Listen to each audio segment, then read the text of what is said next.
Baik, selamat pagi. Sini saya akan mempresentasikan hasil UAS saya. Pertama-tama sama pada filenya.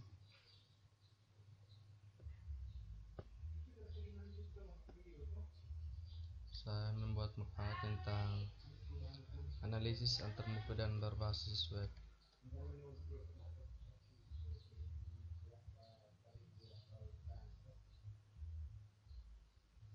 Ini adalah cover depannya.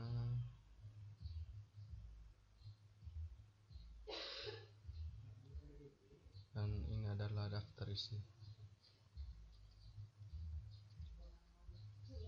Bab 1 pendahuluan itu tentang web usability dan probabilitas penggunaan website dan profil website dan desain layer.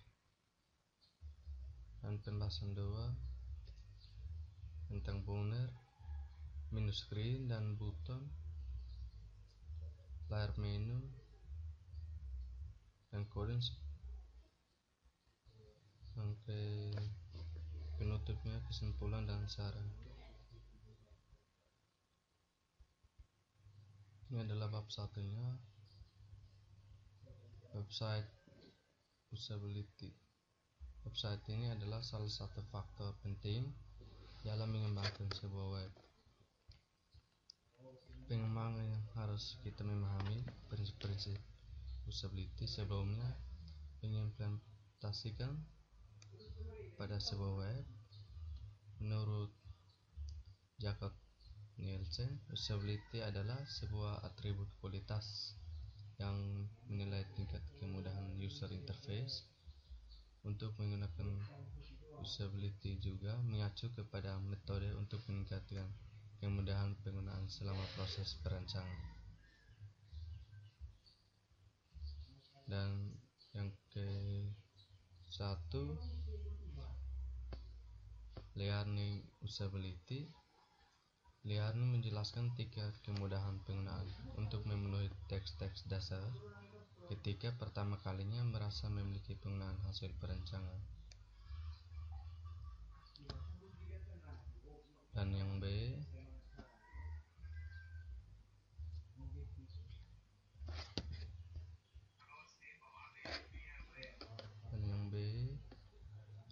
efisiensi menjelaskan tingkat kecepatan pengguna dan menyelesaikan teks-teks setelah mereka mempelajari hasil perancangan. Dan C, memorabilitas menjelaskan tingkat kemudahan pengguna dalam menggunakan rancangan, baik setelah beberapa lama tidak menggunakan.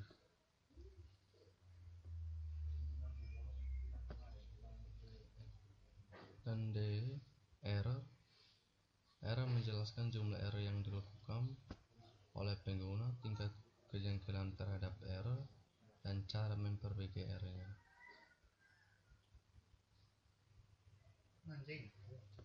Berikut ini adalah beberapa kondisi yang akan membuat pengguna meninggal sebuah web. Web sulit yang digunakan. Homepage tidak menjelaskan tentang apa yang ditawarkan oleh perusahaan dan apa saja yang dapat dilakukan oleh pengguna pada web tersebut.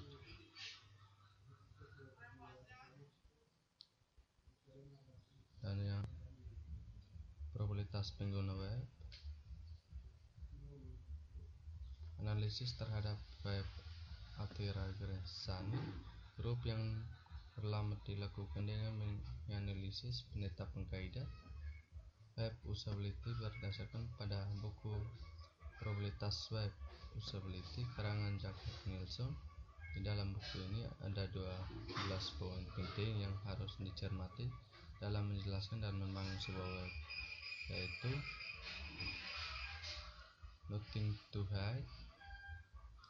Yang kedua, efficient web usability feeding. Dan yang keempat, contemporary web dan presenting page element dan design network. Pembahasan pada makalah ini tidak dikelompok berdasarkan 12 poin. Di atas penggunaannya dikelompok berdasarkan subpoin dari setiap sesuai dengan kondisi yang dilakukan pada web tersebut. Dan profil websitenya, website memiliki agresivitas group. Ini bergerak di bidang informasi penjualan, peralatan komunikasi elektronik, mulai dari handphone yang terlihat mendominasi pada bagian home notebook, perangkat elektronik lainnya hingga diakses dari perangkat tersebut, dan lingkup utama website yang berada pada alamatnya, yaitu http dan www.ponseljakarta.com. Ini antara lainnya ada pixel data dan ada electronic data management, ada natural sesuai data system development dan data remastering, dan harus to fix solution. Dan itu juga ada pada linknya. Secara umum tujuan website ini adalah memberikan informasi kepada user tentang harga-harga terkini dan produk-produk baru, peralatan komunikasi dan elektronik. Yang kedua, memberikan akses kepada penjualan yang ingin mempromosikan produknya tanpa membuat dan mempublikasikan website sehingga tidak memakan biaya yang besar. Yang ketiga, memberikan akses kepada user yang tertarik pada sebuah network user penjual dengan memberikan alamat, nama, dan nomor telepon di toko. Dan 1.4-nya tentang desain layar. Desain layar banyak yang mempengaruhi bagaimana pengguna website salah dalam menggunakan desain. Maka kemungkinan terburuk adalah apa yang menjadi tujuan pengembangan tidak tercapai. Pengguna tidak mendapat informasi yang dibutuhkan. Cara mengalih perhatian pengguna dapat digunakan secara langkah sebagai berikut. 1. Desain virtual tidak konsisten. 2. Pengguna elemen dan figur desain berlebihan. 3. Pengguna 3D. 4. Warna. 5. Ikon yang berdesain tidak matang. Dan 6. Topologi yang buruk. 7. Metafora yang dipaksa terlalu indah. 8. Penekanan interface dan grafik yang tidak tepat. 9. Judul pertanyaan yang tidak jelas. Dan perhatian pengguna, penggunaan data layar juga perlu diperhatikan beberapa pedoman dalam penggunaan data pada layar tersebut, yaitu bagi informasi menjadi unit dan logis bermakna dan masuk akal. 2. Organisasi derajat yang terhubungan. 3. Sajikan sesuai dengan probabilitas informasi. 4. Bentuk kelompok dan mungkin dipastikan informasi yang harus dibandingkan terlihat pada waktu yang sama.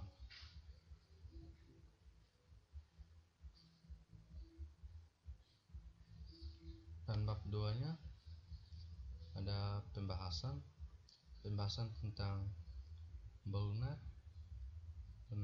memiliki file, ID dan view, history dan tools dan hid. Dan gambar 1 ini Bonner pada bagian atas halaman, dan Bonner pada setiap halaman di website ini diisikan dengan iklan yang ukurannya sangat besar, logo perusahaan dan nama perusahaan bahkan tidak dijumpai setiap pengganti halaman, maka Bonner akan berubah tetap Bonner. Di atas tetap saja merupakan iklan dari website tersebut. Hal ini menggambarkan seolah-olah bagian website tersebut ke link ke halaman yang lain.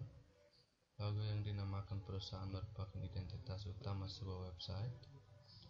Identitas ini digunakan untuk menginformasikan kepada pengguna tentang web tersebut. Dan ada juga permasalahan yang dijumpai pada website ini. 1. Tidak memiliki logo perusahaan. 2. Logo tidak berada pada bagian kiri atas. 3. Logo dan nama perusahaan menjadi link ke home. Logo dan nama dibuat menggunakan satu file image. Solusi untuk permasalahan di atas.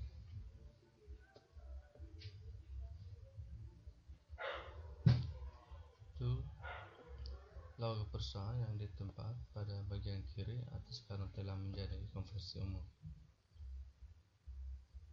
Dan B, hanya logo menjadi link ke home. Nama perusahaan baiknya dibuat dalam teks menggunakan HTML atau file image yang terpisah dari logo. Sekarang masuk pada 2.2. 2.2 itu tentang menu screen. Screen merupakan salah satu figur yang harus ada pada sebuah website. Figur screen akan memudahkan pengguna menemukan informasi yang ada pada web ini mudah dan cepat. Pengguna hanya memasukkan beberapa kata sebagai kata kunci dan sistem web akan menampilkan halaman hasil yang sesuai dengan kata kuncinya. Penggunaan figur ini tentu lebih menghemat waktu dan pengguna daripada harus browsing ke semua halaman web untuk menemukan informasi tersebut. Pada menu screen, kolom yang disediakan hanya terbentuk persegi panjang tanpa menggunakan warna pada bagian kolom. Dan sebaliknya, buton hanya berupa simbol dan kata singkat seperti yang ada pada gambar ini. Ada gambar ponsel dan notebook itu pada menu screennya. Dan 2.3 tentang buton. Buton itu terdapat beberapa kesalahan pengguna menu buton. Di sini seperti pada halaman menu.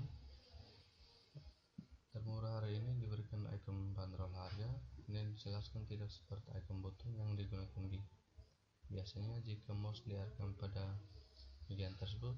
Tidak ada perubahan baik pada segi warna maupun bentuk. Saran sebaliknya, buton dibuat 3 dimensi dan ketika mouseware akan berubah baik warna ataupun bentuknya. Pada gambar yang ini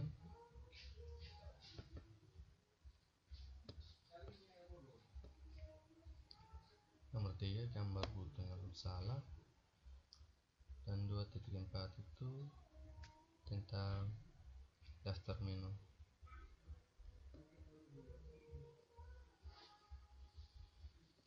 Daftar menu itu tentang merujuk pada fakta ini, maka penempatan informasi paling penting yaitu menu sebaliknya diletak pada bagian atas karena merupakan ide pokok yang mengatasi informasi yang memiliki sebuah web berletakkan utama dan dikatakan cukup baik karena diletak pada menu sebanyak itu.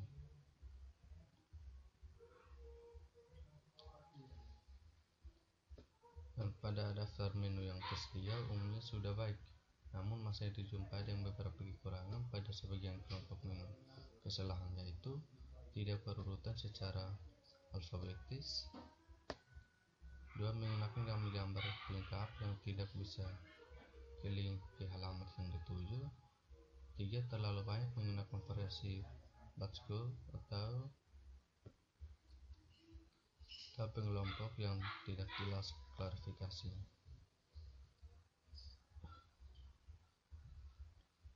Dan gambar yang keempat ini contoh pengelompok menu. Itu ada target, notebook, kamera, dan MP3 player, dan game style, dan flash disk.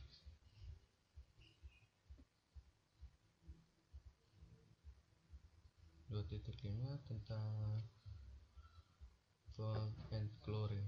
Prinsip utama yang ditentukan font dan warna yang satu web adalah supaya untuk mengatasi font style, dan warna yang digunakan font style sebaliknya digunakan secara penyatu dan efektif dan mampu menggambarkan hierarki yang ada pada halaman web. Dan bagi yang klasifikasi font, setidaknya ada penggunaan variasi. Harus warna beberapa kesalahan, yaitu pengguna warna terlalu bervariasi jika perhatikan mendapat 5 warna pada bagian tersebut.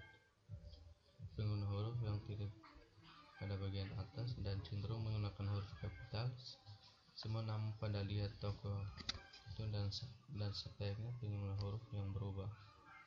Saran dari saya, beberapa kesalahan di atas menggunakan aturan 10 poin untuk semua teks di web. Ini ada gambar spesifikasi produk.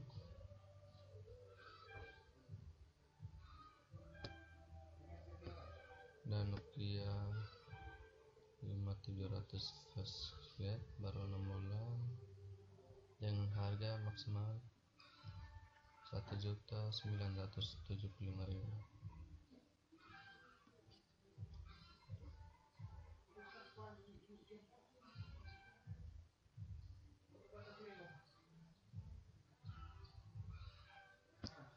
Nah, ini adalah cara cek ponselnya. Ini ada latar yang warna kontras. Ini pertamanya warna kuning,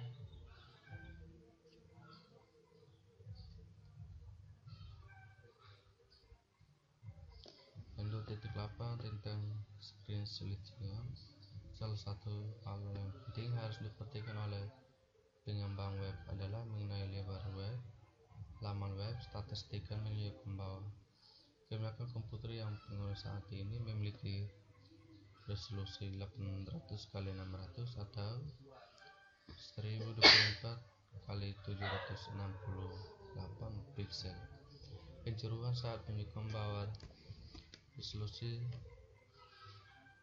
pixel akan menjadi resolusi yang paling kecil dan di masa yang mendatang.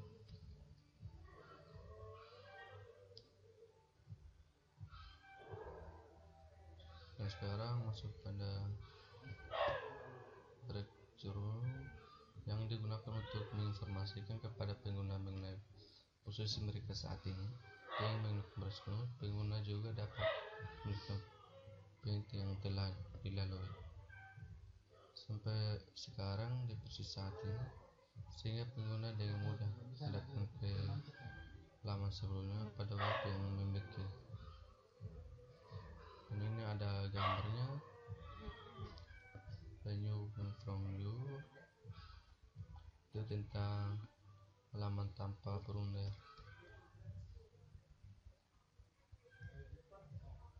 Dan 2 titik sebelumnya tentang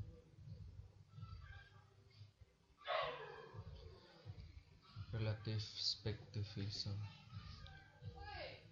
Menurut Nelson, mengarahkan agar ukuran teks menggunakan skema ukuran relatif, misalnya menggunakan persentase dibandingkan memberikan ukuran tetap. Contohnya, ukuran hasil teks 140% lebih baik dari pengguna ukuran teks 400 point type.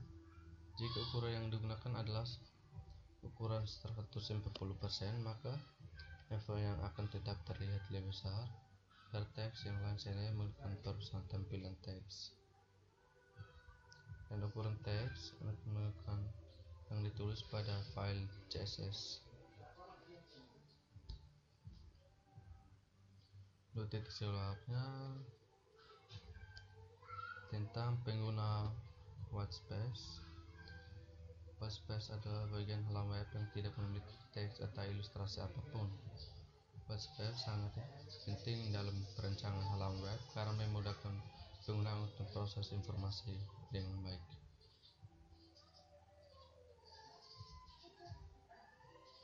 Dan ini gambarnya. Sekarang scrolling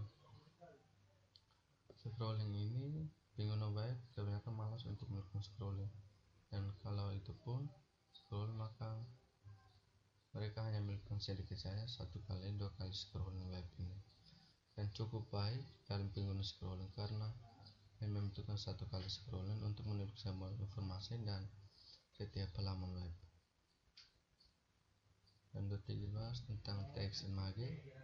Teks image biasanya digunakan untuk mengembangkan web yang utama. Teks image biasanya juga digunakan untuk membuat font yang tidak standar di web browser, sehingga hal yang diperkenalkan dengan web browser dapat diatasi walaupun menggunakan image dapat mengatasi masalah browser tersebut. Pengguna teks image menimbulkan beberapa masalah, antara lain: 1. File gambar dapat menyebabkan pengurangan ukuran file. Sebagian besar pengguna web di dunia masih menggunakan koneksi dial-up dan tidak sabar jika loading dari web yang dibuka. 2. Teks yang berbasis gambar tidak dapat diakses dengan menggunakan figur shading. 3. Teks berbasis gambar tidak mungkin sehingga dilakukan dengan copy paste. Ini ada penempatan menu yang tidak alfabetis, langsung periksa, ada bermacam-macam konsep tentang penempatan menu menurun dan tidak alfabetis. 5. Penyusun iklan, ada juga harga-harganya, dan ada pedana cantik, dan di sini ada nomor tokonya,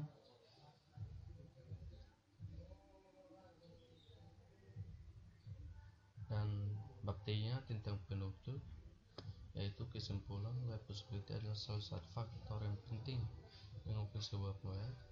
Pembangun harus memahami prinsip-prinsip usability karena mengimplementasi pada sebuah web menggunakan salah satu media perusahaan untuk mempromosikan perusahaan pengguna web.